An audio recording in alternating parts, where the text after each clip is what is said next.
नमस्कार, मी प्रज्ञा पोवळे. आपण पाहताय एबीपी माझा. बीडमध्ये अजित पवारांच्या गाडी समोर आत्मदहनाचा प्रयत्न झालाय. ग्रामपंचायतीच्या कामाच्या चौकशीच्या मागणीसाठी हा आत्मदहनाचा प्रयत्न झालाय.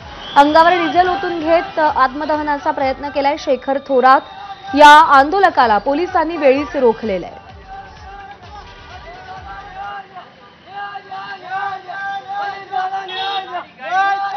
अजित पवार न्याय द्या अशा घोषणा देत शेखर यांनी आत्मदहनाचा प्रयत्न केला. गाड्यांचा ताफा काही काळ थांबवला होता, पण पोलिसांनी या आंदोलकाला थोडक्यात रोखलेलं आहे. ग्रामपंचायतीच्या कामाच्या चौकशीची मागणी करा असं त्यांचं म्हणणं होतं.